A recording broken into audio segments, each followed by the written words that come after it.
প্রশ্ন, 500 গ্রাম জলে মোল সংখ্যা কত হিসাব করো। তার চারটা অপশান রয়েছে। যাই হোক, মোল সংখ্যার যে আমরা ফর্মুলাটা জানি সেটা হচ্ছে এন সমান ডাব্লিউ বাই এম, যেখানে এন হচ্ছে মোল সংখ্যা, ডাব্লিউ হচ্ছে প্রদত্ত ভর, আর এমটা হচ্ছে আণবিক ভর। তাহলে এখানে 500 গ্রাম দেওয়া আছে, প্রদত্ত ভর হচ্ছে 500 গ্রাম, ঠিক আছে। এর আণবিক ভর হচ্ছে জলের 18 গ্রাম। তাহলে এটা যদি হয় তাহলে আমাদের ভাগ করলে যেটা বেরোবে সেটা হচ্ছে 27.78। তাহলে option B is the correct answer. 1 mole ইলেকট্রনের চার্জ কত নির্ণয় করো। এই কোশ্চেনটার উত্তরে আমরা জানি 1 মোল ইলেকট্রনের চার্জ হয় 1 ফ্যারাড, আর 1 ফ্যারাড সমান আমরা কি জানি 96,500 কুলম্ব। সেহেতু এই উত্তরটা হবে অপশান এ। বাষ্প ঘনত্ব 8.5 হলে 3 মোল অ্যামোনিয়ার ওজন কত। তো বাষ্প ঘনত্বের সঙ্গে আণবিক ভরে যে সম্পর্কটা রয়েছে m সমান 2d, তাহলে বাষ্প ঘনত্ব দেওয়া আছে 8.5, তাহলে আণবিক ভর হবে অ্যামোনিয়ার 17। এবার 1 মোল অ্যামোনিয়ার ওজন আমাদের দাঁড়াচ্ছে তাহলে কত, 17 গ্রাম। তাহলে 3 মোল অ্যামোনিয়ার ভর হবে 17 ইন্টু 3 সমান 51 গ্রাম। এই অপশানটা কোশ্চেনে দেওয়া নেই, 51 গ্রাম উত্তর হবে। এই কোশ্চেনটা ভুল রয়েছে অপশানটা, ঠিক আছে। কোশ্চেনটা রয়েছে সোডিয়াম কার্বনেটের তুল্যাঙ্ক ভার কত। এখানে চারটা অপশান দেওয়া আছে। আমরা জানি সোডিয়াম কার্বনেট একটা লবণ, লবণের তুল্যাঙ্ক ভার নির্ণয়ের ক্ষেত্রে আমাদের যেটা জানতে হয় সে লবণের আণবিক ভর বাই লবণের, যদি ক্যাটায়ন হয় ক্যাটায়নের মোট যোজ্যতা অথবা অ্যানায়নের মোট যোজ্যতা। তাহলে যোজ্যতা কি করে নির্ণয় করা হয়, Na2CO3, এটাকে বিশ্লেষিত করলে যেটা হবে 2Na plus plus CO3 2 minus. তাহলে ক্যাটায়নের মোট যোজ্যতা হবে 2 ইন্টু 1 2, অথবা অ্যানায়নের যোজ্যতা 1 ইন্টু 2 সমান 2। টোটাল তাহলে আণবিক ওজনকে দিয়ে 2 দিয়ে ভাগ করা হবে।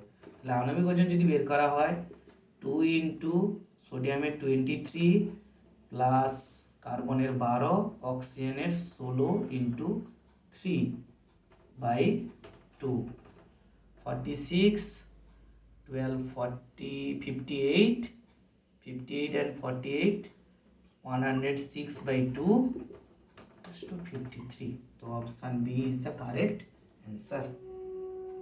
একটি গ্যাসের 25 ডিগ্রি সেন্টিগ্রেড তাপমাত্রায় বাষ্পীয় ঘনত্ব 25, 50 ডিগ্রি তাপমাত্রায় সেটির বাষ্প ঘনত্ব হবে নির্ণয় করতে হবে 25, 28, 30, 32। আমরা জানি বাষ্প ঘনত্ব দুটি ভরের অনুপাত, আর ভর তাপমাত্রা বা উষ্ণতা নিরপেক্ষ রাশি। তাই 25 ডিগ্রি হোক বা 50 ডিগ্রি হোক বাষ্প ঘনত্ব একই থাকবে, সুতরাং এর উত্তর হবে 25। প্রদত্ত মৌলগুলির মধ্যে কোনটি বেশি electronegative, fluorine, oxygen, nitrogen, chlorine.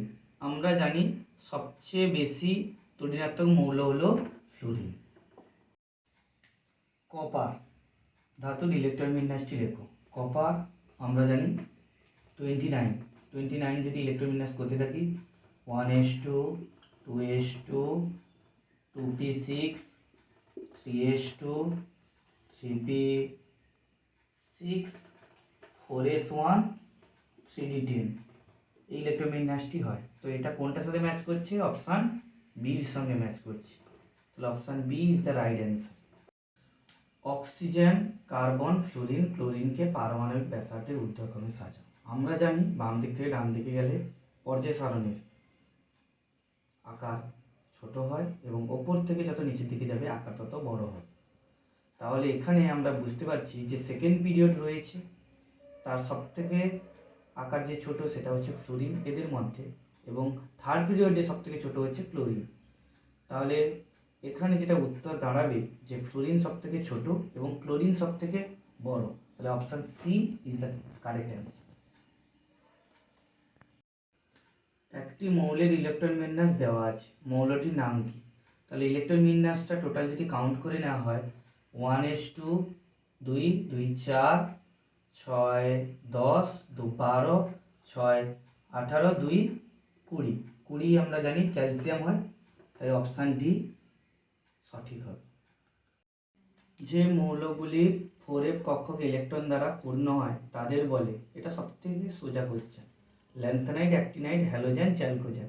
এটা হবে ল্যান্থানাইড। যদি 5f হতো তাহলে হতো অ্যাক্টিনাইড, আর যদি বলতো গ্রুপ 17 তাহলে হতো হ্যালোজেন, গ্রুপ 16 বললে সেটা হতো চ্যালকোজেন। এটা উত্তর হবে ল্যান্থানয়েডস।